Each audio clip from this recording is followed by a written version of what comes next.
Je suis brocanteuse, comme vous voyez, et j'ai été quand même championne de natation, mais tout le temps. Moi, je dénate ça dès que je peux, même encore maintenant, j'y vais. J'adore le lever du soleil.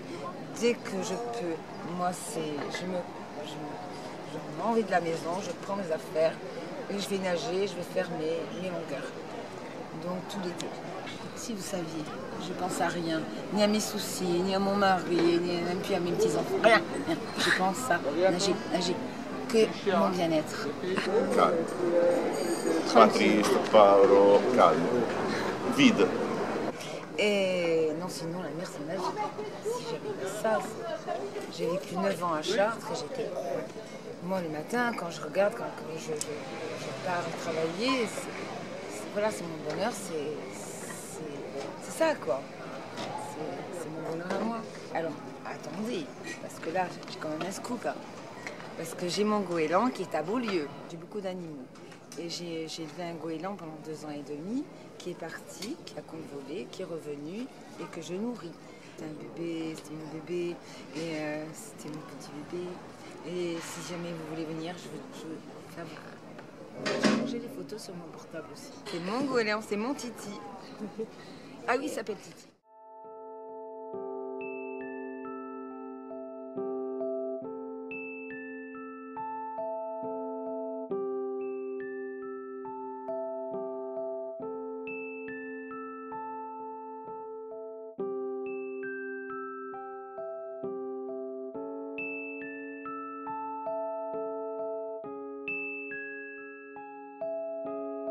Je suis tombé dedans quand je suis né. Je suis méditerranéen, d'Afrique du Nord. Et je suis heureux comme un poisson dans l'eau lorsque je suis en mer. On pense simplement à la plénitude qu'on retrouve en mer. D'ailleurs le calme. La calme. Il n'y a personne. Surtout l'hiver.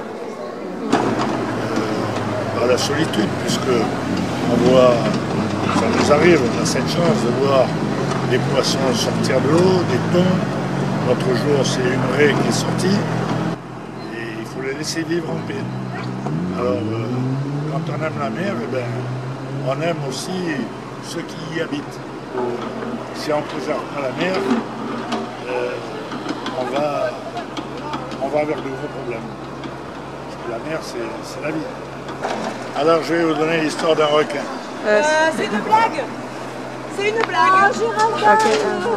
Mais alors ça... J'étais en train de pêcher tranquillement et d'un seul coup j'ai vu un aileron de requin pas loin et je l'ai laissé faire.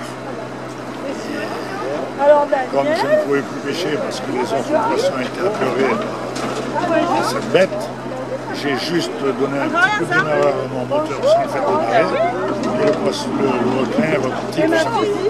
Mais c'est vrai que c'est agréable à vivre ces moments-là. Voilà. Vous savez, j'ai des enfants et comme tous les enfants, vous avez peur de vous baigner à la nuit. Et quand ma fille était petite, on est allé à minuit dans l'eau pour lui faire voir qu'elle ne risquait rien. Elle risquait peut-être moins que sur terre à minuit. En mer, il n'y a personne qui vous attaque. C'est la mer. Le calme de la mer, vivre sous la mer, mais sans aucune agressivité. Si vous n'agressez pas le poisson, que voulez-vous qu'il vous fasse? Il vit sa vie, hein. À nous de vivre la nôtre tranquillement, on ne se pose rien. Mais même quand elle est démontée, elle est belle. Quand il y a l'écume, etc., avec les grosses vagues, c'est beau. C'est beau, mais il faut la laisser retrouver son calme pour la rencontrer à nouveau. Lorsqu'elle est démontée, ben, on reste à terre et on la laisse se calmer.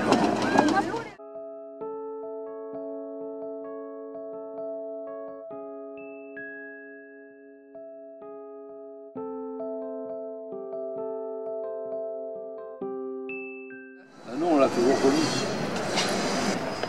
Quand on était jeune, on s'y baignait, mais c'est plus le cas maintenant. Hein.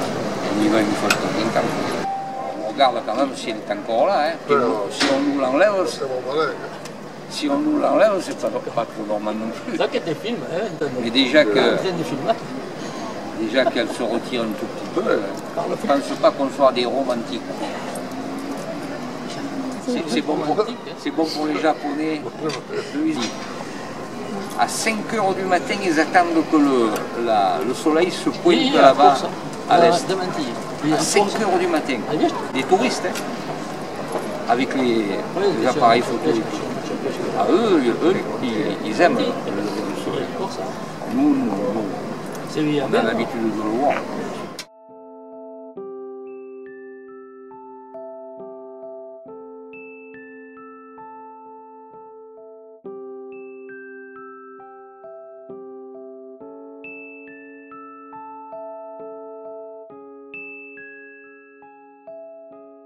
Moi, avant j'y allais quand j'étais jeune et maintenant je vais plus.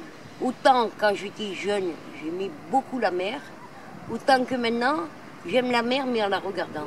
Pas En la regardant, ça te suffit. Ah oui, moi, de toute façon, moi j'ai besoin de la mer. Hein. Ah oui. Même si je ne vais pas me baigner, le matin il faut que je vois la mer. Si je vois la mer, c'est calme pour moi. Elle va se baigner quand on l'en tire. Quand la mer, elle se retire. Quand la mer se retire et qu'on la tire à la plage. Moi, j'ai connu une dame qui allait se baigner, c'était un professeur. Elle parlait au moins 10 langues. Tous les soirs, elle venait se baigner là.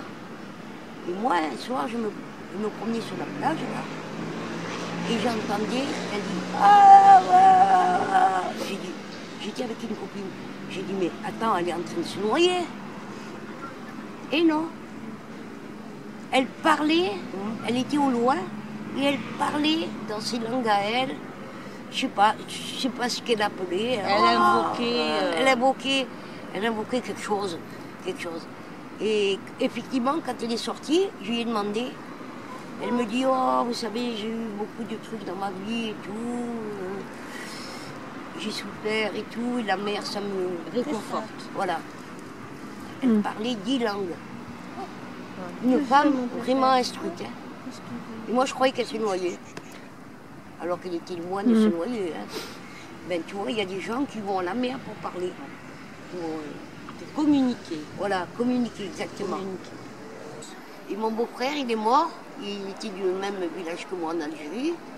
La première des choses qu'il a dit, vous me jetez à la mer. Les cendres. Les cendres. Ben, c'est ce qu'on a fait.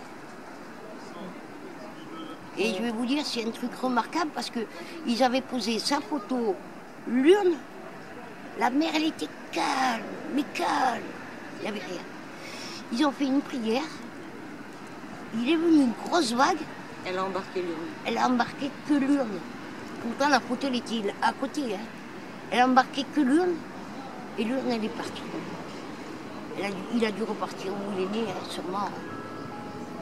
Sûrement parce que lui, il disait toujours, jetez-moi à l'eau, je retourne dans mon village.